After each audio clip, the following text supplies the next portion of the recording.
제가 하는가요? 이제부터. 예, 반갑습니다. 예, 원재입니다. 제가 여기 경상대 김영진 교수님하고 만난 인연은 제가 공주에서 청년전법위원회 이제 모임 워크숍이 있었는데 이제 그때 교수님을 처음 만나 뵀습니다. 교수님께서 이제 서로 이제 인사를 나누게 되고 교수님과 인사를 나누게 되고 교수님께서 언젠가 한번 좀 경상대에 와서 강연해 주시면 좋겠다 해가지고 제가 이렇게 말씀드렸었고요. 언젠가 한번 전화를 해주셔가지고 오늘로 정해가지고 이렇게 북 콘서트를 진행하게 되었습니다. 그래서 경상대에 이렇게 오게 됐네요. 근데 아까 전에 교수님하고 찻집에서 차 마시면서 이야기를 하다가 깜짝 놀란 사실을 알게 됐어요. 교수님이 제 고등학교 선배님이세요. 선배님이셔가지고 제가 대전에 대신고등학교를 나왔는데 선배님이시더라고요. 그래서 선배님께 깍듯이 제가 쏘모고 이렇게 했습니다. 해가지고 또 선배님 예우는 또 해드려야 되기 때문에 저도 관계성에 여전히 그리고 또 이제 군대에서 제 도반 선생님 중에 또 한 분은 군대 10년 선배예요. 제 부대 얘기 그냥 나오다가 부대 얘기하다가 알고 보니까 제 부대야. 알고 보니까 저보다 10년 선배 10년. 그래서 제가 이제 바로 자리에서 일어나가지고 차수하면서 해가지고 선배님 몰라서 죄송합니다라고 인사를 드렸던 적이 있습니다. 제가 조금 목 상태가 좋지가 않습니다. 제 코로나에 아마 45일째 되는 것 같은데 50일 근처쯤 되는 것 같은데 목 감기가 아직 안 났네요. 목이 계속 안 좋고 그래가지고 약간 기침을 하고 좀 그런 상황이 있습니다. 좀 양해 부탁드립니다. 오늘 참 상태가 좋았으면 좋았을 텐데 이게 또 몸이란 게 이게 또 기후 변화라는 게 또 제 맘 같지가 않아가지고 또 그렇게 쉽게 되지는 않는 것 같습니다. 그래서 혹시 책 받으시고 책 좀 읽어보신 분? 적어도 5장을 읽었다. 이제서야 손을 드시네. 한 권을 다 읽었다. 그럼 몇몇 권 읽으셨어요? 1권 다 읽고 옆에 분은? 2권 다 읽고 그냥 볼만 하셨어요? 재밌었어요?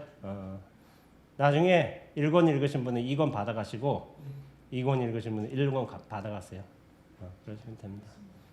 그리고 여기 뭐 근처에 암자에서 보살님들 오신 것 같은데요. 어디에서 오셨어요? 사천에? 불이암선어. 한번 손 들어보세요. 아이고. 예. 그래도 많이 오셨네요. 강의실이 꽉 찼으니까. 그렇게 하고 여기 불교 학생회가 아니더라도 좀 관심 있어서 오신 분도 계세요?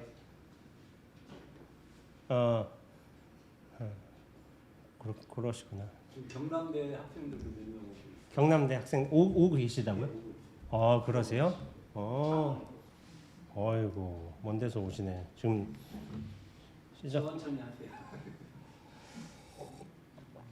그럼 저 2권 읽어보신 학생분 거기 중에서 제가 오늘 강연으로 하게 될 글은 땅에서 넘어진 자 땅을 짚고 일어나라라는 글이에요. 그거 혹시 기억나세요? 어떤 친구인데 수업 이제 기말고사를 보기 위한 시험 공부를 해야 되는데 시험 공부를 안 한 친구 이야기.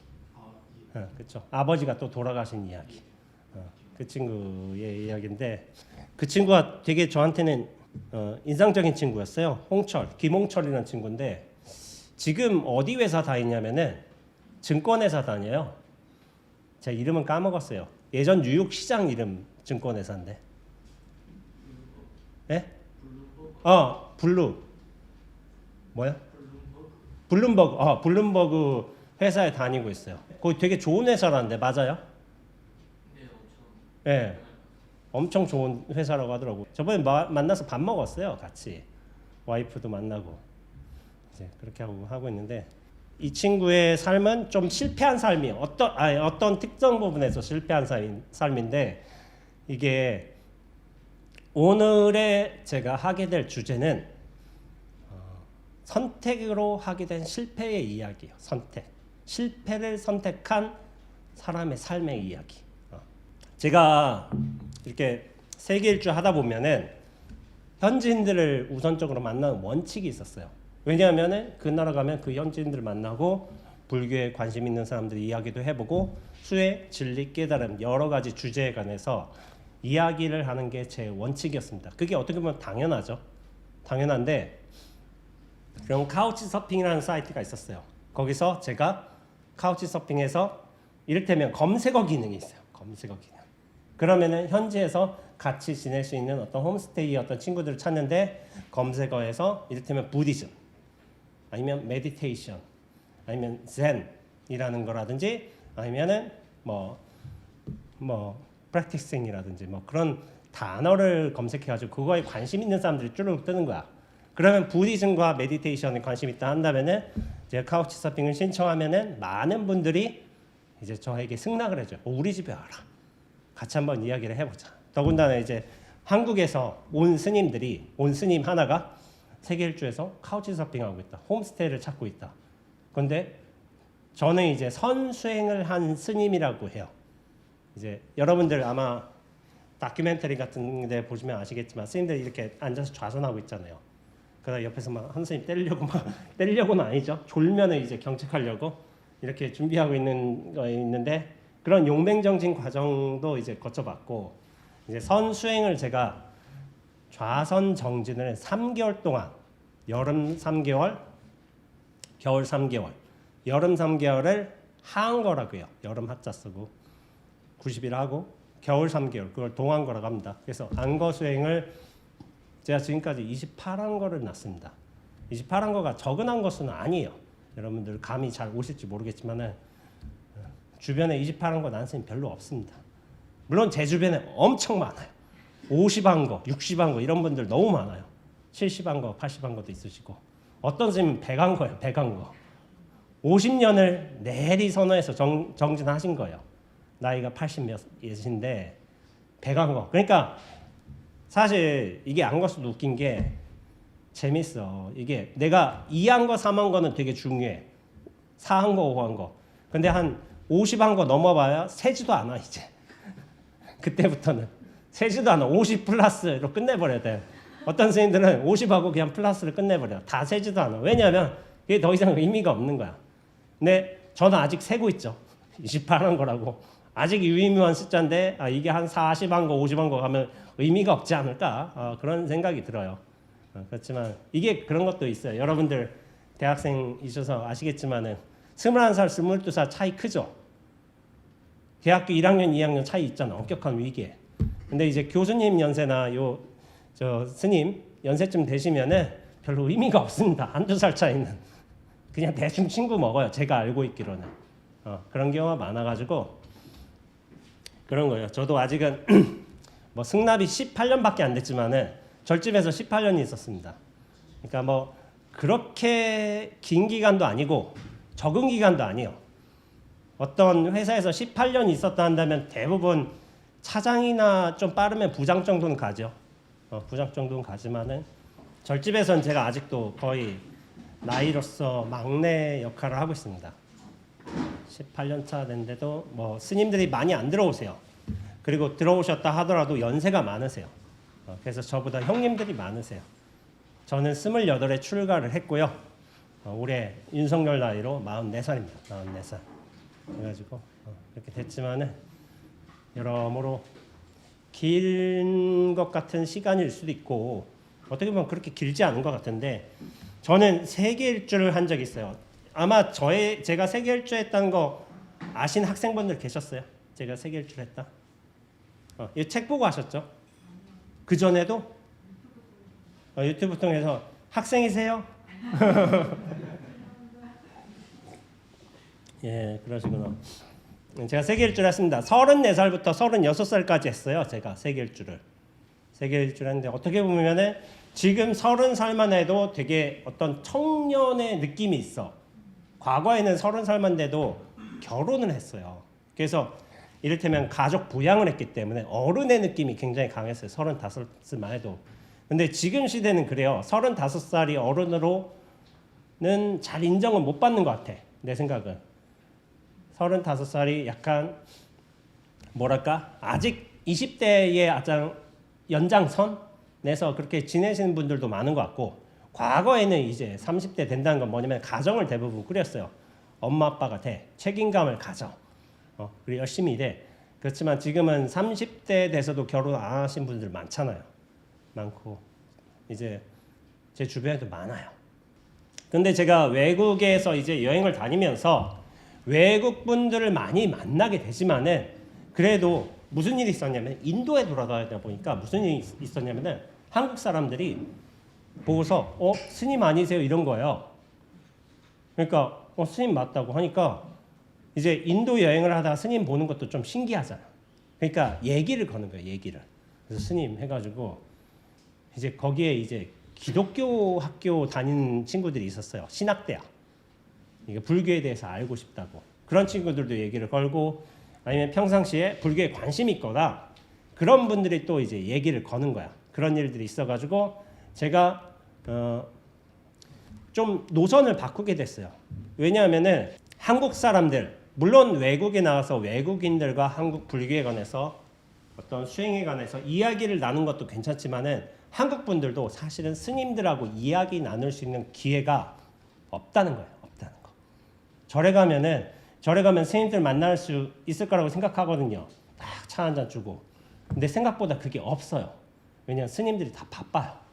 뭐 하느라고, 자기만의 소임을 보느라고. 그래서 약속하지 않는 이상 이제 뭐 차 한 잔 얻어먹기가 생각보다 쉽지 않을 수가 있어요. 근데 저 같은 경우도 그래요. 약속을 하고 찾아오셔야지, 약속 안 하시면은 제가 다른 일정들이 있어가지고 그냥 막상 차 드리기가 곤란한 경우가 되게 많습니다. 그래서 요즘 시대에는 스님들도 바빠요.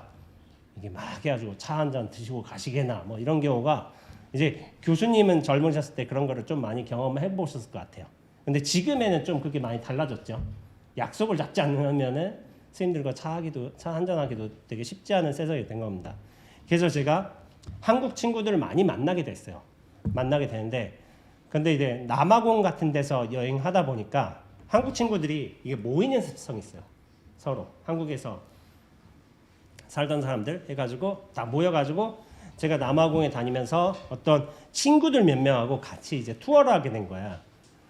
남아공에 케이프타운 투어도 하고 선셋 투어도 같이 하고 그렇게 하면서 만나게 된 친구가 하나가 있는데, 홍철군이에요. 홍철군. 김홍철이에요. 김홍철.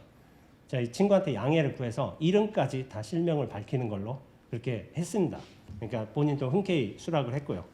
그래가지고 홍철군이 이야기해 준 게 있어요. 그게 저한테는 굉장히 좀 기억에 남았어요. 그게 뭐냐면은 홍철군이 교양 수업에서 비학점을 받았다는 거야. 비학점. 근데 그게 굉장히 저한테는 인상 깊은 이야기였어요. 지금 교수님, 지금 비학점은 어느 정도 수준인가요? 옛날로 말하면 CT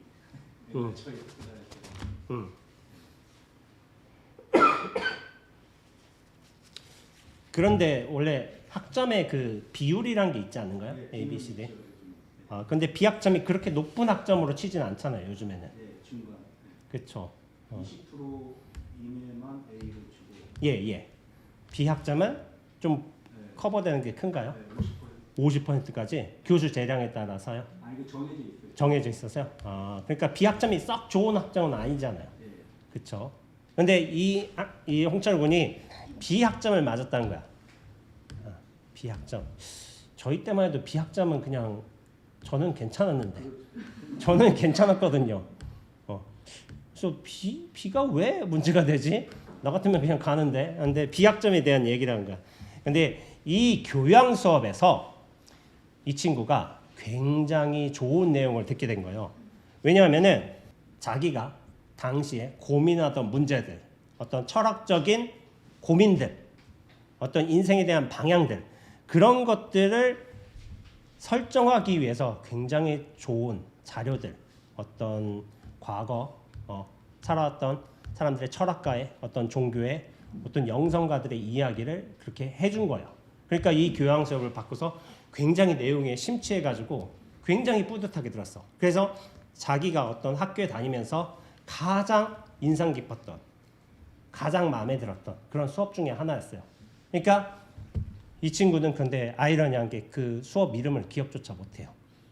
근데 절대적으로 하나 완벽하게 기억한 건 최종 학점이 B였다는 거예요. 근데 B인데는 이유가 있어요. 이유가 어떤 공부를 잘하고 20%라는 건 공부를 잘하고 시험도 잘 보면 A로 들어가겠지만은 출석은 하되 성적은 그냥 기어도 B는 받을 수 있어서 자기 기준에서는 아마 공부를 열심히 했나 봐. B학점이 좀 그런 거였다 보니까 되게 B학점이란 게 좀 자기한테 나빴는데 시험 방식이 자기한테는 되게 실망이었던 거예요. 왜냐하면은 보통 인문대가 그래요. 여기 인문대 다니는 계세요? 인문대? 인문대가 없으시네. 저는 인문대세요? 무슨 과세요? 행정학과. 그 경영대로 들어가지 않아요? 사회과학대로 들어가나? 아 그렇구나. 사회과학대. 저는 인문대를 나와가지고 인문대는 보통 수업이 단답형에 이런 게 잘 안 나와요. 어떤 거에서 논술을 하시오. 그러니까 한 시간에 대충 2개를 써. 2개를 주고서 이거에 대해서 논술을 하시오. 이거에 대해서 논술을 하시오. 아니면 3개를 주고서 그 중에 2개를 쓰라. 보통 그런 식으로 나와요. 근데 이 친구가 굉장히 실망한 게 자기 인생의 의미를 탐구하고 돌이켜보고 이렇게 스스로 철학하게 만든 이 수업에서 단답형의 시험 문제가 나온 거예요. 이를테면 뭐 독일의 뭐 허무주의로 유명한 철학자는 누구 한다든지 뭐 어떤 뭐 무슨 철학 사주가 유행했던 시기에 뭐 무슨 전쟁이 벌어졌는가 뭐 이런 것도 나오고 뭐 이런 게 나오니까 이게 시험 방식으로서 시험 출제 방식으로 너무 실망스러웠던 거예요. 단답형의 시험이라서. 그럼 이거 암기잖아요. 암기였잖아요. 근데 그래서 실망스러워서 이 친구는 선택을 한 거예요. 시험을 2주 앞두고서 과연 수업 내용을 달달달 외우면은 그 암기 시험에서 좋은 학점을 받을 수 있겠죠. 근데 뭐냐면은 당시에 이 친구는 영성하고 철학에 심취해 있었어요. 그래서 자기는 거기에 쏙 빠져 들어갔어. 그래서 그 내용들, 역대 영성가들, 철학가들의 내용들, 그런 삶을, 고민들, 그런 철학적인 내용들, 사변들을 흡수하던 시기였던 것 같아요. 그러니까 이게 어떤 사람마다 이런 시기가 있는 것 같아요. 저 같은 경우도 약간 글을 흡수하던 시기가 있었어요. 그때가 언제냐면 22살부터 3살까지요. 4살, 5살까지 글을 흡수했어요. 그러니까 이게 뭐냐면은 이게 어떻게 설명해야 되지? 도서관에 가잖아요. 도서관에 가서 책을 보잖아요. 책을 읽는 게 아니라 책이 흡수되는 느낌이었어요. 그 당시에는. 그러니까 제가 대학생 때 책을 한 2,000권 정도 읽었거든요. 2,000권 정도 읽었어요. 그러니까 2,000권이 적은 양이 아니죠. 하루에 한 권 읽어도 360권밖에 안 되죠. 근데 물론 다 읽었다. 그건 아니에요. 그러나 발췌해서 읽든지 해가지고 근데 그때 흡수하듯이 읽은 기간이 있어요. 특정한 기간이. 근데 이때 어떻게 보면 저희 어떤 글에 대한 자량들, 글에 대한 이해들 그런 것들이 굉장히 좀 많이 커진 것 같습니다. 제가 그전에는 글을 못 썼어요. 제가 고등학교까지 제가 자발적인 의사에 의해서 책을 읽은 적이 고등학교 때까지 3-4권 안 될 거려. 책을 안 봤습니다. 저는. 근데 고등학생 때까지 자발적인 의사에서 3-4권밖에 안 봤던 사람도 찾기가 힘들어요. 전 그만큼 책을 안 읽었어요. 책을 안 읽었는데 대학교 들어가서 책을 보면서 오 이게 뭐지? 뭔 신세계가 펼쳐진 느낌이야.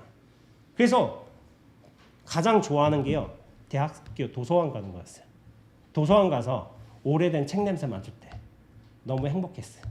그러니까 이 글자들이 읽는 게 아니라 그냥 확 흡수되는 느낌으로 굉장히 책에 빠져가지고 항상 가방에는 한 4-5권의 책을 넣고 다니고 그래서 뭐 이건 제가 여담이지만은 무진기행이라는 소설 아세요? 김승옥 작가의. 혹시 고등학교 때 그 언어영역 지문에 나왔어요? 이런 거? 저희 시대는 무진기행이 많이 나왔어요. 여기 아마 저쪽 어르신 세대들은 좀 아실 거예요. 김승옥 무진기행 모르세요? 1993년 뭐 겨울인가 그것도 있고 되게 유명하신 작가님이시죠.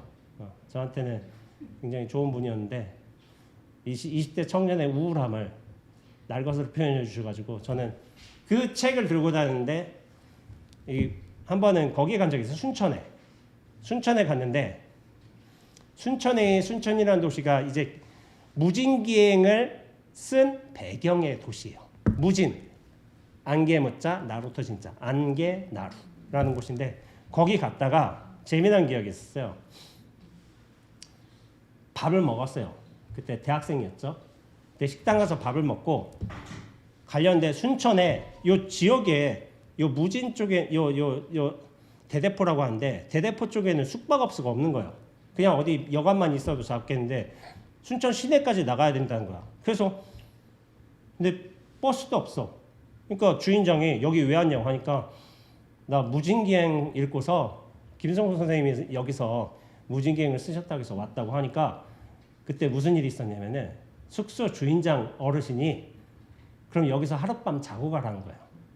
왜 그랬냐면은 작년에 김성국 선생님이 오셔서 여기서 자고 가셨대요. 이 방에서 안개 한번 보고 가시겠다고. 그런 인연이 있는 거예요. 그러니까 전 무진기행을 한 권 들고서 그냥 우연찮게 가보라고 해서 갔지만은 김성국 선생님이 작년에 오셨던 거야. 여기서 오셔가지고 하룻밤 이 방에서 제가 식사한 방에서 주무시고 가셨대요. 그래서 그것도 인연이라면 인연이죠. 그래서 숙소 주인장 어르신께서 그러니까 다도를 좀 하셨던 분인 것 같아요. 다도를 하시니까 차를 그렇게 내주셨어요. 근데 솔차인가 굉장히 향이 좋은 차였고 향도 침향 같은 것도 이제 해주시고 그리고 이불도 옛날 이불 있잖아요. 옛날 무슨 그 두꺼운 이불 그런 거 좋은 거를 딱 내주시더라고요. 그러면서 저보고 하룻밤 자고 가라면서 하면서 너무 감사했죠. 사실 제가 그때 뭐 학생 때 뭐 별로 돈도 없고 어디 여관방에서 한 15,000원, 20,000원짜리 돼서 한번 자보고서 아니면 찜질방 가서 자고 그래서 아침 한 개 보려고 했는데 그러니까 나중에 그 숙소에서 자고 숙소 주인장께서 아침에 새벽 6시에 일어나서 같이 그 안개 그 나루에 있는 안개를 같이 구경하면서 같이 걷다가 이제 같이 한 7시 반쯤에 이렇게 나왔던 기억이 있어요. 순천으로 태워다 주시더라고요. 그래서 제가 그때 무슨 일을 당해가지고 좀 방황하던 시기였는데 순천 송광사를 찾아갔어요. 그때 송광사를 찾아갔는데 그 저기 송광사하고 서남사 가보신 줄 아시겠지만은 그 서남사하고 송광사 가는 길에 중간에 주막이 있어요. 주막이 있어서 막걸리 마시고 들어가가지고 기억이 안 나더라고요. 송광사 제가 2010 언제지? 4년도 동안고 때 들어갔거든요. 네, 그때 술 먹고 들어가가지고 제가 분명히 여기 젊을 때 왔었는데 기억이 하나도 안 나더라고요. 그러니까 뭐 그런 표현을 해요. 술에 취하지 않고는 뭐 살아갈 수 없는 시대여가지고 그런 표현을 하기도 한데 지금 보면 뭐 웃기지만은 그런 기억이 있습니다. 내가 어디 가다 이렇게 왔지? 그러니까 이 친구가 종교에 관한 철학에 관한 이야기에 쏙 빠져들던 때였어요. 흡수하던 때, 그렇죠? 흡수하던 때여가지고 그래가지고 하루에 그 수많은 영상과 철학가들의 삶을 그 글로써 그렇게 만나는 듯하면서 수많은 가르침을 흡수하던 시기였어. 근데 여기에서 자기가 그렇게 좋게 들었던 수업에서 단답형의 암기 시험을 내준다는 사실에 너무 실망을 한 거야. 실망을. 원래 공부를 잘하는 친구니까 분명히 공부를 할 수 있을 거예요. 근데 2주간 내가 그걸 공부하기보다는 내가 지금까지 해왔던 탐닉하던 그 좋은 책들을 읽어가면서 그런 황금 같은 시간을 보낸다면 나의 인생에 더욱 유익한 일이 아닐까 그런 고민을 한 거죠. 물론 좋은 학점을 받으면 내가 장학금도 유지를 할 수 있고 뭐 학점도 좋게 받고 뭐 취업에도 도움이 될 수도 있고 그렇게 되겠지만 이 2주가 자기한테는 그렇게 소중한 시간이었던 거야. 근데 이 친구는 결국에 홍철구는 어떻게 했냐면은 그 2주 동안 자기가 지금까지 해왔던 영성과 철학의 책을 읽기로 결정을 했어요. 결정을 했어. 코앞에 닥친 취업이나 학점보다는 인생 전체를 위해 살겠다고 이렇게 결심을 한 거였어요. 이 친구가. 근데 어떤 결과가 나왔을까요? 학점은 망했어요. 뭐 B-인지 뭔지 모르겠지만 망했고 시험 성적이 좀 전반적으로 좀 형편이 없었나 봐요. 전반적으로. 장학금을 원래 받았는데 유지를 못했어. 지금도 어떤 장학금을 받으려거든 학점을 어느 학점선을 유지해야 되지 않아요?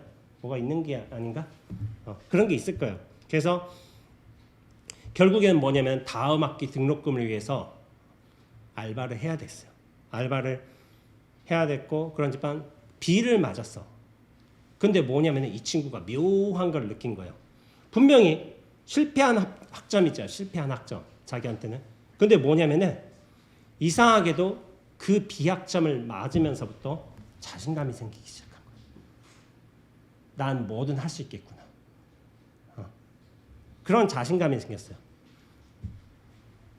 그제서야 비로소 자기가 학점이 아니라 학점에 의해서 좌우지되는 삶이 아니라 자기가 선택한 자신만의 삶을 살 수 있다는 느낌을 받은 거예요. 이 느낌이 굉장히 중요한 거예요. 근데 그 선택이 어디서 왔냐면은 그 자신감이 어디서 왔냐면은 내가 선택한 실패에서 온 거예요. 내가 선택한 실패. 알아. 그렇지만 내가 이렇게 실패를 했어. 근데 이 실패를 자발적인 선택에 의한 실패를 통해서 오히려 자신감을 얻게 된 거예요. 그러면서 이 친구가 이렇게 해요. 이 실패를 자기 인생에서 가장 큰 수학이라고 했어요.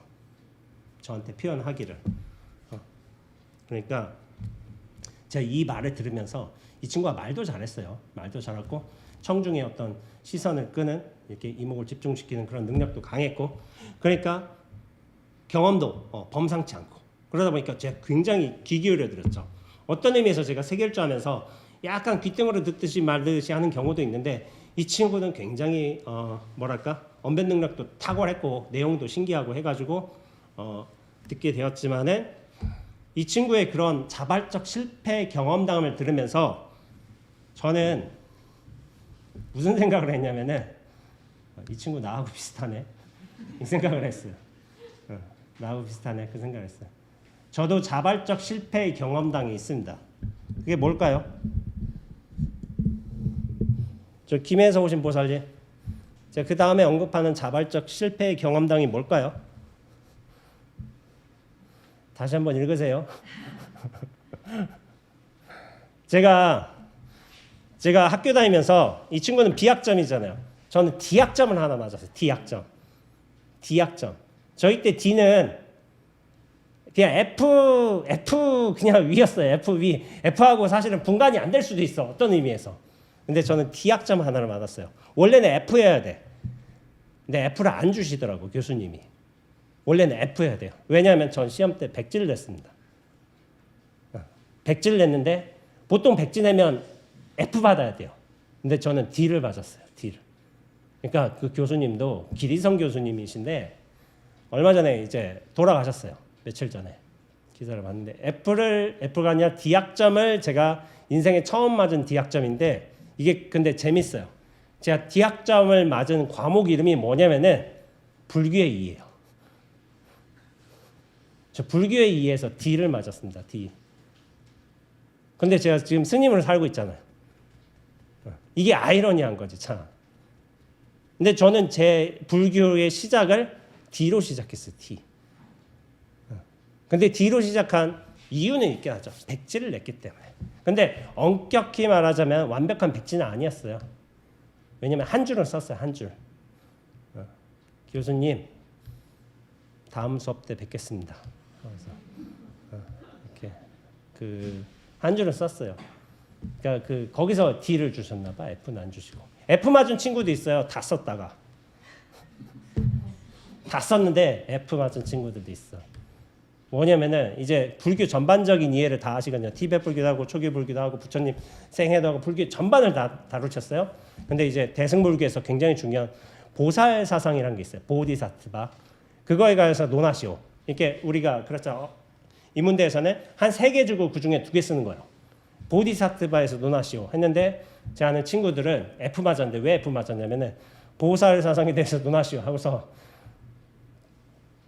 보살은 절집을 다니는 여자 신도를 말한다.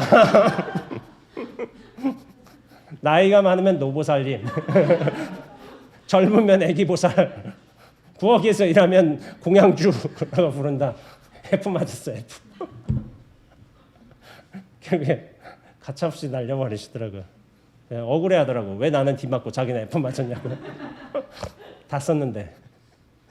근데 저는 이랬어요. 왜 D학점을 냈냐면 저도 이거를 설명을 좀 해줘야 될 것 같아요. 제가 불교의 2의 수업을 대학교 2학년 1학기 때 들었습니다. 근데 제가 그때 여러 일들이 많이 터졌어요. 일들이 많이 터지고 뭐 20대 초중반에 굉장히 큰 일이란 뭐냐면은 보통 이제 처자들하고 만나고 헤어지고 하는 게 굉장히 큰 일 중에 하나죠. 저 역시도 그런 과정들을 겪었습니다. 여러분들 아시는지 모르겠지만 제가 첫 책 낼 적에 어떤 구절이 있었냐면은 사귀던 처자에게 홍대 앞에서 하일로 두드려 맞고 난 이후에 그런 진리를 체험한 이후에 출가를 결심했다. 뭐 이런 구절을 썼을 거예요. 진짜 하일로 두들겨 맞았어요. 근데 이게 재밌어요. 그 친구는 사람 못 때리는 친구야. 근데 얼마나 화가 났으면 사람을 때렸을까? 그 생각을 하는 거지. 그 친구 어머니가 굉장히 좀 뭐 저를 약간 좋아해 주셨던 것 같아. 그러니까 여기 뭐 여러분도 계시겠지만 딸이든 아들이든 딸이 남자친구랑 헤어졌는데 그 남자친구가 출가한대. 그럼 그 남자친구 욕할 수 있는 부모님 있어요? 절대로 없죠. 아들이 헤어졌는데 여자친구가 수녀가 된대. 그럼 모든 게 용서가 되는 거야. 앞에 일들은 뭐 다 집어치고 뭐. 근데 저는 뭐 큰 잘못은 뭐 했을 수도 있겠지만은 뭐 자잘한 잘못도 있겠지만 다 용서가 됐던 것 같아요. 그래서 어머니가 그런 말을 하셨다고 하더라고요. 딸한테 이제 헤어진 처자한테 너는 그런 분 만난 걸 영광으로 생각해라. 나중에 그런 말씀을 하셨대요. 그런 말씀을 하셨다는데 근데 그 친구가 굉장히 착한 친구였어요. 착한 친구, 사람을 때리지 못해. 근데 얼마나 화가 났으면 사람을 때렸을까? 그래도 저는 아파요. 맞았으니까.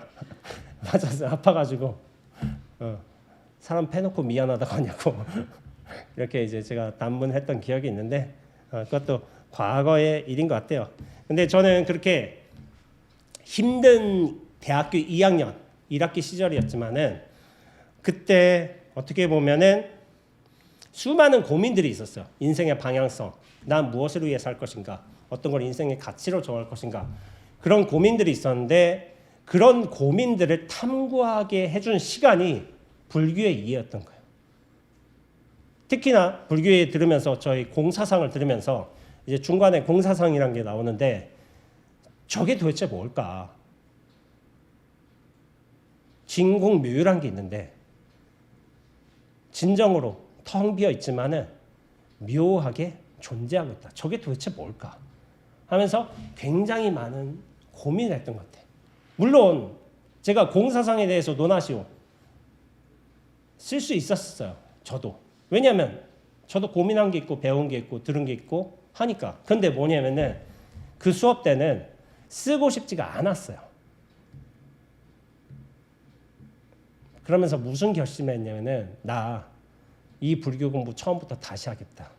근데 그 처음부터 다시 하는 기점 그것이 뭐냐면은 내가 백지를 내면서부터 나는 백지에서부터 다시 시작한다. 그런 결심으로 냈어요. 이게 그 페이퍼를. 그러니까 이제 조교들도 놀라는 거야. 조교들 제가 백지 내고 딱 가니까 시험지 받고서 제가 백지 내고 갔어요. 가가지고 결국 D학점을 맞았는데 결국에는 이것도 제가 종종 그런 말해요. 제 인생에서 가장 잘한 선택이 무엇이냐? 저는 불교의 수업을 백지를 낸 거. 거기서부터 내가 불교 수업 그리고 내 삶에 대한 고민 그리고 이 수행 진리에 대한 포문을 열었다고 생각을 하는 거예요. 저는 개인적으로. 그런데 그 시작은 반드시 백지여야 됐어요. 실패죠. 제가 의도한 실패죠. 그러나 저는 제가 지금까지 승려 생활을 하면서 진리에 대한 탐구를 하면서 수행을 해가면서 그나마 지금의 삶을 만들 수 있었던 가장 그 처음에 비루하고 보잘것없고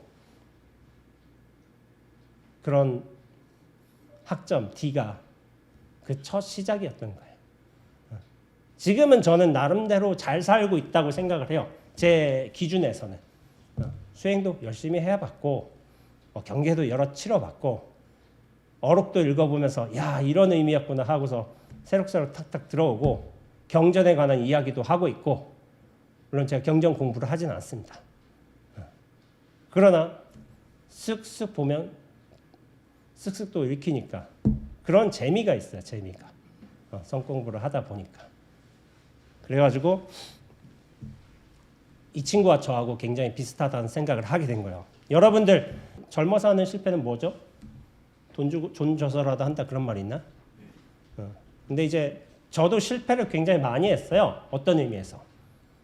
실패를 굉장히 많이 해서 여러분들 잘은 모르실 거예요. 제가 정서적인 문제도 있었어요. 감정적인 문제. 그래서 전 자해를 많이 했습니다. 자해를 많이 했고 제가 지금 기준에 봐서는 제가 볼 때는 병원에 실려가야 될 상황이었어요. 고등학교 때, 대학교 때 자해를 많이 해가지고. 그러니까 제가 약간 뭐라겠지? 약간 아픈 사람이 있어요. 정신적으로. 근데 지금에는 잘 기억은 안 나요. 솔직히 왜 그랬는지. 근데 그런 스님들도 많아요. 실제로 고스님 같은 경우도 고스님이랑 큰 스님이 계세요. 수도암으로 출가하신 분이요. 이분도. 젊었을 때 26인가 5인가 출가하셨는데 그렇게 미움이 강하셨다네요. 20대 때. 근데 나중에 이제 수행을 하시고 당신의 어떤 마음이 가라앉은 거 보니까 되게 온화한 인상으로 바뀌셨어요. 근데 20대 때는 어떻게 보면은 그런 모습을 품어도 나름 괜찮은 것 같아. 그러니까 저는 20대는 모든 걸 용서해줘요. 사실은. 왜냐하면 경험하고 실패하고 다시 도전하고 그런 과정을 통해서 성숙해가는 나이가 저는 20대라고 생각하고 있어요. 개인적으로. 20대까지는 우리가 인생을 살아오면서 여러 경험, 시행착오를 통해 실패를 통해서 자기 삶의 관점들을 완성해가는 시기였다면은 20살 때부터는 우리가 성년이 되잖아요. 직접적인 사회 경험을 하잖아. 이때부터는 책임의 시간인 거예요. 20년간 내가 만약 20년간 어떤 시간과 경험을 들여서 깨달음을 얻지 못했다면 자기의 어떤 20년 반성해야 되는 거예요. 여러분들은 아직은 학생 여러분들은 유예 기간이 있어요. 근데 이 유예 기간도 영원히 이어지지는 않습니다. 제가 그래요. 여기 책을 가져왔잖아요. 학생분들은 제가 드려요. 근데 우리 어르신들은 제가 그냥 안 드려요. 왜냐하면 학생들은 원래 그런 대접을 받아야 돼요. 젊을 때 이런 기회도 받고 저런 혜택도 받으면서 왜냐하면 돈 없고 힘든 시기예요. 저 같은 경우도 그랬잖아요. 식당 가서 그 아주머니 주인장님이 웬 청년 하나 잠 재워주고 아침 안기까지 구경시켜주고 춘천까지 태워다주고 20대 청년이 받을 수 있는 어떻게 보면 특혜예요. 근데 그 시간에 그거를 어떻게 보면 충분히 흡수하고 잘 녹여내고 자기 삶을 치러내는 게 20대가 가질 수 있는 일인 거야. 그래서 저는 20대가 굉장히 중요한 시간이라고 생각하고 있어요. 여러분들의 가지고 있는. 그래서 굉장히 또 고생스러운 시기예요. 저도 20대 때 굉장히 많은 고생을 해봤기 때문에 그러니까 저는 운이 좋아서 이렇게 여러분들 앞에 서고 책도 내고 강다에도 서고 뭐 이렇게 방송에도 나오고 뭐 이렇게 할 수 있었겠지만은 여행도 다니고 저는 만약 약간의 잘못이 좀 벌어졌다면 저는 아마 자살해서 이 세상에 없을 겁니다. 그렇게 생각하고 있어요. 그런데 어떻게 해야 되든 좀 운이 좋아서 여러분들과 이렇게 만나는 시간이 있는 것 같은데요. 20대는 그만큼 중요한 시간이에요. 실패해도 다시 일어날 수 있어요. 충분히 일어날 수 있는 시기고 그리고 그것이 나중에 자기 삶의 철학을 완성하는데 자아의 정체성을 확립하는데 자양분으로서 역할을 합니다. 실패가 자양분으로서 역할을 해요. 어떤 의미에서? 그래서 굉장히 단단해져요. 성공이 자양분 될 것 같죠? 별로 안 그래요. 그리고 불교 수행을 통해서 우리가 깨달을 수 있는 거는 진정한 자기 자신으로 돌아오는 거예요. 자기 자신으로 돌아오는 거. 근데 진정한 자기 자신으로 돌아오는 길은 결코 성공으로 돌아오지 못해요. 실패를 통해서 반드시 자기 본원으로 돌아가게 돼 있습니다. 이게 재밌는 거야. 실패의 경험을 주면서 그 기회를 준다니까 하늘이 진리가 여기서 버티나 보자. 자기 자신으로 돌아갈 수 있나 보자. 그래서 제가 약간 농담식으로 이렇게 얘기해요. 절에서 수행 열심히 하는 분들 있죠. 다 인생 실패한 분들이에요. 인생 성공했으면은 어떤 의미에서 인생을 성공했으면은 수행 같은 거에 귀에 기울이지도 않아요. 왜냐하면 나는 나갈 일만 있어. 나아가야 해. 성공해야 될 일. 뭐 이번에 어디 뭐 지자체 뭐 해야 되고 어디 사업 뭐 수주권 따내야 되고 이거 하고 계속 나아갈 일만 있어요. 성공도 시간이 부족한데 어떻게 나를 관주로 하면서 시간을 보내?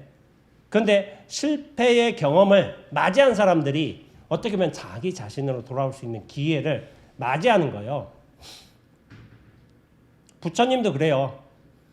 부처님은 처음부터 인생이 실패했어요. 왜 그런지 아세요? 처음부터 인생이 실패했다고 제가 얘기를 해요. 태어나면서도 어머니가 없었어. 그 인생 실패예요. 자기가 원한 실패 아니에요. 예전에 뭐 선생님 시대도 좀 그랬지만은 선생님보다 훨씬 더 시대에 갔으면은 어머니나 아버지 중에 한 분만 있어도 시집장가 가기 힘들었습니다. 어미나 어비 없는 자식. 근데 우리 100년 전만 해도 그게 완연히 강했죠. 그런 인식들이. 근데 2600년 전이야. 물론 부처님은 왕가의 자손이라는 특징이 있어. 그렇지만 어미 없이 엄마 없이 인생을 시작하게 됐어요. 그 상실감, 허무감, 결핍감 이거는 엄청나게 큽니다. 그래서 인생을 실패해서 시작한 거예요. 그러니까 뭐냐면은 나는 왜 이렇게 살아가는 걸까? 이 인간의 존재의 의미는 무엇일까? 저 생로병사란 무엇일까? 남들이 보지 못한 것에서 문제의식을 가지고 있는 거야. 근데 이 경험이 그냥 안목이 좋아서 관심이 있어서 그게 아닌 거야. 자기 존재로 돌아가기 위한 그 자신을 묵상하기 위한 실패의 경험이 있어야만 가능해요. 근데 성현들도 대부분 비슷해요. 예수님 같은 경우도 독생자라고 하잖아요. 또 성모 마리아한테서 태어났다고 하지만은 뭐 그들의 주장에 따르자면은 아버지는 없다고 하죠. 아버지는 아버지 없이 태어난 사람. 공자 같은 경우도 자신의 아버지 공흘이 있었어요. 공흘이라는 분이 있어요. 하급 관료였어요. 근데 4살 때 돌아가셨어요. 그럼 어머니가 어떻게든 키워야 되겠지. 근데 그 시대도 그 1000년 전에도 2600년 전에도 어머니나 아버지 없이 큰다는 건 굉장히 힘든 일이었어요. 우리의 100년 전과 비하지 못합니다. 절대로. 그런 상실감이 결핍감이 인생에 대한 고민이 어떻게 보면 처음부터 시련처럼 고통처럼 주어졌지만은 그분들은 그거를 오히려 자신의 본원을 찾기 위한 자신 존재의 근원을 찾기 위한 밑거름으로 쓴 거예요. 거기서 이겨나간 거지. 이겨나갔다고 하기보다는 어떻게든 버텨내서 자기 성취를 이루어내신 분들인 거죠. 성현들 같은 경우에는. 그러니까 그런 거예요. 실패란 게 굉장히 좀 아이러니해요. 우리가 어느 한순간 어느 특정 문제에 관해서 실패한 듯 보이지만은 그게 오히려 우리 전체 삶에서 성공을 이끌기 위해서 시절과 인연에 맞춰서 다가온 실패의 경험일 수가 있다는 거예요. 지금 보면 이게 암울해. 실패야. 나한테 부정적이야. 도움이 안 돼. 괴롭기만 해. 하지만은 삶 전체를 보자 이거예요. 삶 전체를. 물론 그렇게 관망하기에는 내 경험이 너무 괴로울 수가 있어요. 근데 저도 20대 때 자해라는 경험이 있죠. 뭐 여러 또 다른 실패의 경험들이 많아요. 많지만은 그런 실패가 없었다면은 지금의 내가 있었을까? 저는 그런 한다면은 지금의 나는 있기 힘들다. 저는 그런 생각을 해요.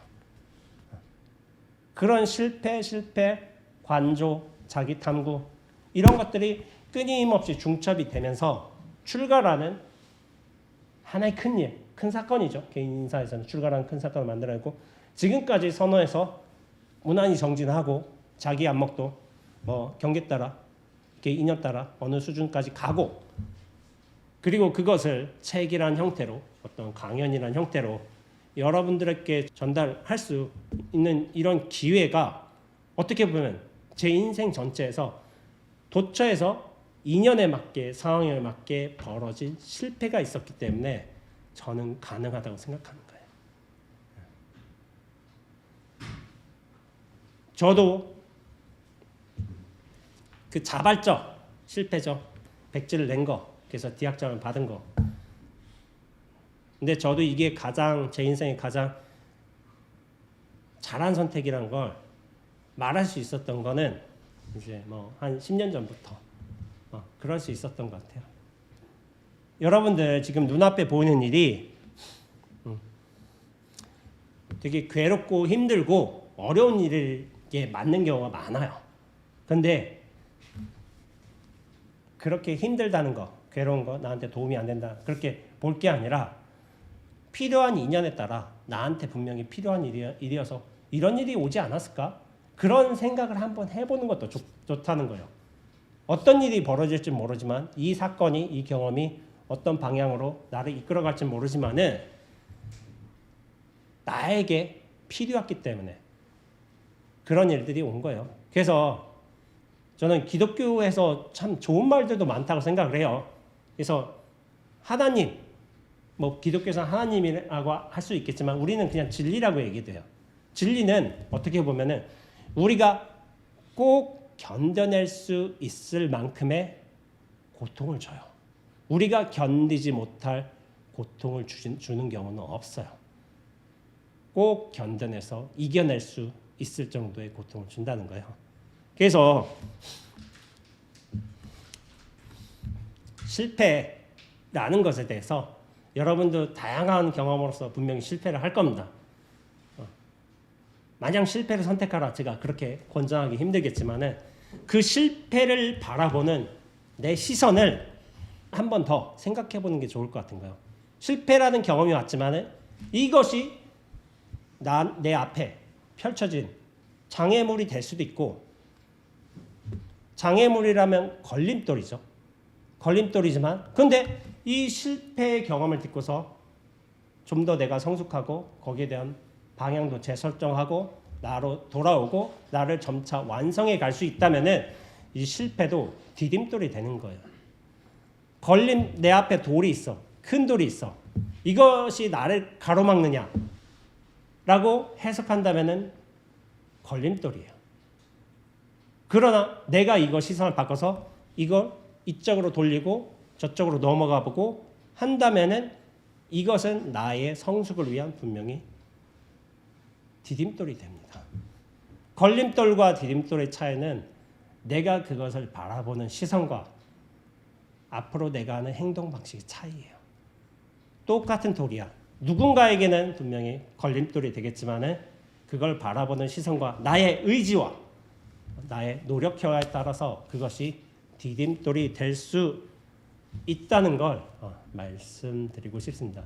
그리고 이 북토크 강연을 마무리하면서 제가 옛 어른 스님이 남기신 말씀 들려드리겠습니다. 원래 이 글에서 이 홍철군을 다룬 글에서 땅에서 넘어진 자 땅을 딛고 일어나라라는 글이 있어요. 이게 제가 잘은 기억은 안 나는데 정해결사의 무슨 권선문인가? 거기 아마 마지막에 나오는 글귀였던 것 같아요. 제가 잘은 기억은 안 나요. 그러나 어느 데에 정해결사를 하는데 그렇게 마지막에 딱 나오는 글이 땅에서 넘어진 자 땅을 딛고 일어나라. 땅이 여러분들 자빠지고 넘어지라고 괴로워하라고 있을까요? 땅은 다시 딛고 일어나라고 있는 겁니다. 내가 여기서 힘든 것 같죠? 근데 사실은 여기서 내가 딛고 일어날 수 있는 터전인 거예요. 땅에서 괴로워하고 몸부림치는 것 같죠? 근데 우리가 결국 일어서는 것도 땅이에요. 그 땅. 옛 어른들께서는 우리 실패의 경험들을 어떻게 보면 이런 방식으로 설명해 주셨던 나는 생각이 있어요. 그래서 우리가 본래 일어날 수 있는 이 자리, 이 땅, 이 땅에서 제대로 일어나야 된다. 그런 말씀을 드리면서 실패도 자기 삶을 위한 디딤돌로 그렇게 한 번씩 잘 살펴보시기를 당부드리면서 강연은 마치겠습니다.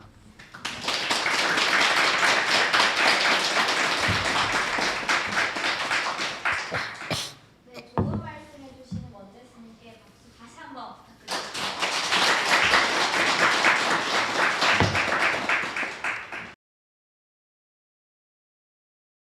다음 순서는 저희가 북콘서트를 기념해서 특별히 준비한 코너입니다. 바로 스님께 아에 대한 고민을 털어오는 시간을 가져보도록 합니다. 사전에 우리 거부들에게 익명으로 고민을 받았고 그 중에 2개를 추려봤습니다. 스님의 답변으로 거부들의 마음이 조금 편해질 수 있는 그런 시간이 됐으면 좋겠습니다. 첫 번째 고민입니다. 학과가 적성에 맞는지 모르겠는데 견문을 넓히고 적성을 찾고자 여행을 떠나보는 게 맞을지요? 라는 고민이 들어왔습니다. 스님 어떻게 생각하십니까? 제가 그런 고민을 하시잖아요. 근데 제가 세계 일주를 왜 했냐고 전 솔직하게 말하자면은 제가 서도에서 정진했잖아요. 선어에서 공부를 하고 정진을 하고 했지만은 그 전에 이거 제가 세계 일주 때 썼던 사카시입니다. 사카시예요. 이 사카시인데 세계 일주 뭐 표지에 아마 있죠. 표지에 있고. 근데 하다 보니까 비도 맞고 이렇게 상해져요. 이게 원래 인도네시아 농부가 쓰던 그 농부 모자예요, 농부 모자. 근데 이제 저한테 15,000원에 팔려는 거 제가 4,000원 주고 샀습니다. 제가 나름 고수라서 여행 고수라서 4,000원 주고 샀어요. 그리고 이거는 차경이라고 제가 이름을 지었고 차경, 막을 차자, 경계 경자 해가지고 나쁜 경계를 막는다 그런 식으로 썼고 그리고 이거는 이제 제가 세계 일주 때 굴리고 다녔던 단주예요, 단주. 이 돌이 뭐냐면은 흑요석이에요, 흑요석. 흑요석인데 거무륵자에 요자가 뭐냐면 빛날 요자를 씁니다. 빛날 요자인데 빛날 요자는 언제 쓰냐면은 월요일, 화요일, 수요, 일 그 요자예요, 요자. 빛날 요자를 쓰는데 그 흑요석이지만은 제가 흑자를 쓰지 않고 어둘 현자를 썼어요. 어둘 현자. 어둘 현자가 어디 많이 나오냐면 노자에 많이 나와요. 어둘 현자. 진리 자체가 그윽하게 숨겨져 있다는 거예요. 어둘 현자, 보이지 않는다. 그렇지만은 뭐냐면은 빛날 요자. 그윽하게 숨겨져 있지만 빛나고 있다. 이게 그런 거예요. 그러니까 이게 존재의 양상이기도 하고 어떤 세계의 흐름의 모습이기도 한 거예요. 그 기본 원리는 숨겨져 있지만 빛나고 있고 진공묘도 비슷해요. 그 앞은 알 수가 없다. 그러면서 끊임없이 인연법의 일은 벌어지고 있다. 이거는 또 무아와 연기와 비슷해요. 무아, 고정때 실체로부터의 자아는 없다 하는 거하고 연기, 그 모든 인연의 화합에 의해서 끊임없이 벌어진다 해가지고 결국에는 그게 다 회통이 되는 건데 여러분들 혹시나 뭐 관심 있으시면 한번 보시라고 세계 일주 때 제가 이거 기웠어요. 항공담요로 기우고 가지간 거적대기로 기우고 제가 이제 그 바늘 갖고 다녔거든요. 대바늘 하면서 이렇게 바지도 기어 있고 이렇게 하느라고 이렇게 썼어요. 그래서 나중엔 바지나 조끼 같은 게 기워서 입지 못할 정도가 됐어요. 왜냐하면 그 헐어져 버렸다 해야 되나? 그러니까 조끼 같은 것도 새 걸로 입고 갔는데 2년 입고 다니니까 착하면 찢어져요. 싹 하면 찢어지고 이제 다 닳아버린 거지. 이제 옷이 닳아져 버린 거야. 그러니까 툭 하면 다 찢어져. 그러니까 결국에 버렸어요. 그리고 누군가는 그거 가지고 있지 왜 버리냐고. 저는 필요 없는 물건 잘 버려서 별로 관심이 없어가지고 그러고 있지만은 아마 착용하고 현효를 한번 좀 보실 분들은 한번 보셔도 됩니다. 뒤로 한번 넘겨주시는 걸로.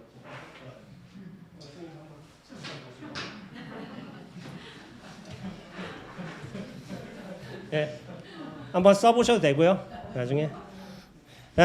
그러니까 지금 학과에 대한 고민이 있으신 거죠.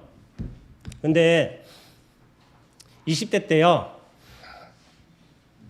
대부분은 자기 학과를 공부하지만은 확신을 가지고 하는 사람이 적습니다.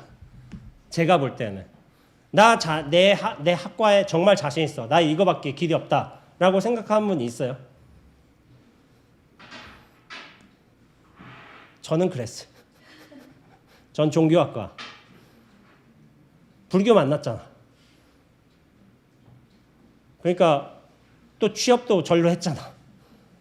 전공 완전히 살렸죠. 여기 자기 전공대로 가는 사람 몇 사람 있을 것 같아요. 이거 교수님 얘기하시지만 자기 전공대로 못 가는 경우 굉장히 많습니다. 제가 볼 때 한 70%는 안 갈 것 같아. 전공대로 안 가는 사람이 더 많은 거야. 저희 종교학과 출신도 병원 원무과에서 일하고 있어요. 패션 디자이너 하고 있고 뭐 하고 있고 딴 거 하고 있어. 다들 종교학 전공을 살린 사람 없어요. 근데 저는 전공 살렸다고 다 얘기해요. 저는 나만큼 전공 살린 사람 있냐 이렇게 얘기를 하는 거지. 생각보다 없어요. 전공 살린 사람. 근데 20대 때 어떤 의미에서 어떤 과를 그렇게 정하셨는지는 모르겠지만은 자기 과와 그렇게 맞지 않는 분들 많습니다. 많아. 그러니까 내가 하는 고민이 사실은 남들이 하지 않는 고민이 아닌 거예요. 옆에 분들 물어보세요. 과하고 적성. 근데 이걸 하면 취직을 할 수 있잖아. 이렇게 하는 분들 많을 거야. 근데 거기서 여행을 하면 좋겠느냐 안 좋겠느냐 거기에 대해서 제가 말씀드리자면은 저 몰라요. 좋을지 안 좋을지는 지금 모릅니다. 그게 그런데 내가 10년 뒤에 20년 뒤에 내 삶을 보니까 내가 이런 혼란 시기에 이런 경험을 했는데 좋다 나쁘다가 그때 뒤늦게 평가될 수는 있어요. 그래서 저는 모른다고 말씀드려요. 그럼 제가 비슷한 경험으로 말씀드리자면 제가 세겔줄 갔잖아요. 세겔줄 왜 갔을까요? 제가 여러 차례 말씀드렸는데 저는 수행을 못해서 갔습니다. 수행 잘했으면 전 선언에서 정진 계속했을 거예요. 잘 됐으면. 근데 안 되는 거야. 나 빼고 공부 다 잘하는 것 같아. 진짜 그런 느낌이 들어요. 그래서 화가 나서 갔어. 화가 나서 에이 놀러 가자. 그런 식으로 갔어요. 근데 놀러 가겠다면 제가 화주를 못 받잖아. 이 스폰서를 못 받잖아요. 그러니까 이 명분을 마련한 거예요. 명분을. 세계일주 하면서 뭐 글을 남기겠습니다. 아니면 외국의 여러 수행센터도 다녀오겠습니다. 아니면 사람들과 교류를 하면서 한국 불교를 뭐 선양하겠습니다. 그런 이제 그럴듯한 명분이 있잖아요. 명분이 있어야지 어떻게 보면 내가 그런 얘가 세계일주를 이렇게 하겠구나 해가지고 어른 스님들이나 큰 스님들이 지원을 해줄 거 아니에요. 나 그냥 놀러 갔다 오겠습니다. 수행 안 됩니다. 이거 좀 지원이 안 되잖아. 그러니까 제가 명분을 만들었어요. 명분을 만들어서 실제로 그렇게 했어요. 글도 남겼잖아요. 글도 남기고 사람들과 여러 사람 교류를 하고 수행 경험도 하고 그러니까 결국에는 지금에는 뭐 이렇게 여러분 앞에 세계일주 책으로 이렇게 강단에 설 수 있는 거 아니에요. 그러니까 그때 이 경험이 나한테 도움이 될지 안 될지 몰라요. 사실은 모르는데 필요하겠다 느껴지면은 해야 돼요. 해야 되고 그러면서 뭔가 기회가 마련될 수도 있어요. 기회가 마련되지 않을 수도 있어요. 근데 그건 사람마다 달라요. 여러분들 제가 이런 비유를 해볼까요? 제가 저번 강원대 북토크 때 한 얘기인데 아마 영상에서 안 나왔을 거예요. 유시아 씨의 하늘 호수로 떠난 여행이란 책이 있어요. 그쵸? 알고 계세요? 보신 분 어르신들 많이 보셨어요. 90년대에 유행한 책이에요. 그게. 그러니까 여기 20대 분들은 잘 모르시고 유시아 선생님의 하늘로서 떠난 여행이 있는데 유시아 선생님이 인도를 갔어. 인도를 갔는데 유시아 선생님은 누구를 만났을까? 거린인데 거진데 사기꾼인데 다 도인을 만났어. 거린처럼 보이는데 도인이야. 나한테 깨달음을 줬어. 저 사기꾼인데 또 이런 구를 해가지고 나라 이런 가르침을 줬어. 그러니까 굉장히 큰 스승들을 만난 거예요. 그러니까 사람들이 그 류시아 선생님의 그 책을 보고 90년대 굉장한 베스트셀러였어요. 하늘로서로 떠난 여행. 야, 인도에 가면은 이 거지처럼 보이지만 사기꾼처럼 보이지만 굉장히 깨달은 분들이 많다. 이런 분들을 만날 수 있다. 해가지고 사람들이 90년대에 그 책을 엄청 읽고서 2000년도에 인도 여행을 갔어. 근데 죄다 사기꾼들이야. 그러니까 어떤 일이 벌어졌을까요? 저희 유시아 선생님 다 거짓말이다. 이 사기꾼들밖에 없는데, 이게 무슨 도인들 만난 것처럼 저렇게 사기를 쳤다. 이런 의견이 많았습니다. 이런 의견이 많았는데 저기 강연에 좀 집중해 주시면 안 될까요? 저쪽 어르신들께서 알려주기가 많으시네. 네. 사기꾼들이 많다라고 했었는데 실제로 그렇지 않아요. 도를 구하고자 하는 사람한테는 진리를 찾고자 하는 사람한테는 모든 경험들이 진리로 다가옵니다. 근데 내가 도를 구할 생각이 없잖아요. 진리에 관심이 없잖아요. 인생이 다 나한테 사기치는 거야. 자세의 문제예요. 안목의 문제예요. 내가 사람과 대상을 어떻게 볼 것인가의 문제인 것이지 고정된 의미나 실체는 없어요. 여러분들이 같은 경험을 치렀다고 해도 다 사람마다 해석하는 게 달라요.